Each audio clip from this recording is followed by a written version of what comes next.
This is a recording for my team for the short film that I'm working on, to how to cache cloth and export for Alembic so we can start rendering in Houdini.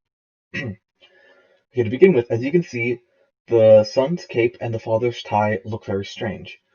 That's because in the beginning of the animation, they're stuck in the original position that they were in, like the T-pose and all that, or they were inside the geometry of the person. If you try to cache right now, because their bodies are colliders, they're going to break and spaz out. So what I did was I went all the way to 0, and I made them all into T-pose, or pretty much I just keyed their controls so they would no longer be they would no longer be inside the body. Now, to start off, how to even start caching is you select the cloth that you want to cache, go to cache, geometry cache, create new cache, and then you will find where you want to place it. So mine is inside built-in project folder, built-in project cache, and I've created a cape for the son and a tie for the father. And I've selected okay, that's what I want. I don't mess with any of these settings. Evaluate every frame, save every frame. Here we go. Now when you apply, because I've already done it, it's just going to do a replace, but if you haven't done it, you won't have to worry about this part. And what it does is that it will play through the entire animation, and it will simulate it. This will take some time, but once you do, it will, you can see the cloth actually move, and you get a better idea of how everything's going to work. Okay, and we started again with the tie.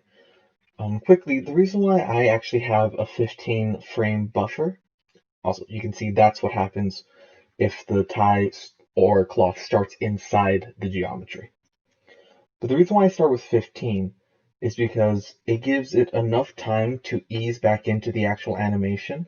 So when it actually starts at 15, the cloth will act like it's been sitting there for a while without actually looking like you're moving really fast. Now I have it start at frame 15 because that's where the actual animation happens. Also, in case you're after you cache it, your animation is still very laggy, what you want to do is go into the animation settings, change the evaluation mode to the DG. I've just found that this actually makes it play. Your animation still might be a little laggy compared to before you cached, but it's a lot better than it skipping about 3 to 4 frames to play. As you can see now, it can play. As you can see in the beginning, the tie kind of did a little flip because that was the tie having the momentum being pushed onto it. Generally, you can see the cape and tie being swayed as they move, and the fact that I can still move around in the animation. Now you can see these controllers on the collars of the characters. If you try to move them right now, nothing happens. That is because the cloth is already cached, so you won't see that.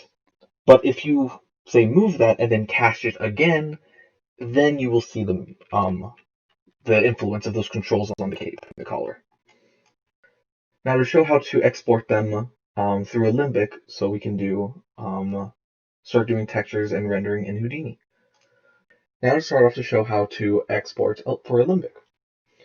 Okay, so you would want to select the geometry of the characters. All you have to do is select the entire geometry, go to Cache, Alembic cache, and then export selection.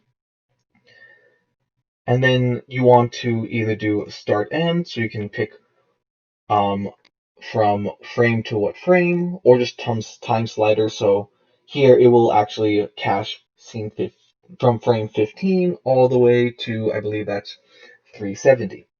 Right now, just for showing, I'm just going to do the full thing. And then that's pretty much it what you want to do here. The only other thing is the advanced options. You want to make sure UV right and right UV sets are checked. Then click apply, find where you want to put it.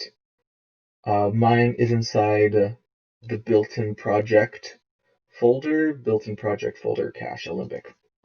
And this is the way that we want to list out all files for Houdini. Shot, and then whatever shot it is. This starts out as shot 67, so we're just gonna call it that. Father animation, and then you're gonna do export selection, and it will play through the entire animation, and it's caching just the geometry. Now, when you have the characters all exported, you're going to be exporting the props or any other thing that is animated. They're going to be a little bit different than the characters. What you want to do is, let's just make sure you only see that, go into the outliner and select the group that they're in, and then do cache Alembic export selection, and the same thing that we did last time. Now we want to call this shot 67 father art animation. And just make sure you have the same settings as last time, and then export. And it'll do the same thing doing through the entire animation. And once you have all the props and characters exported, then just package them up and send it over to the rendering team, and we will have everything we need to start. Okay, and that is a short tutorial on how to cache cloth and export characters and props. I hope this helps, and good luck.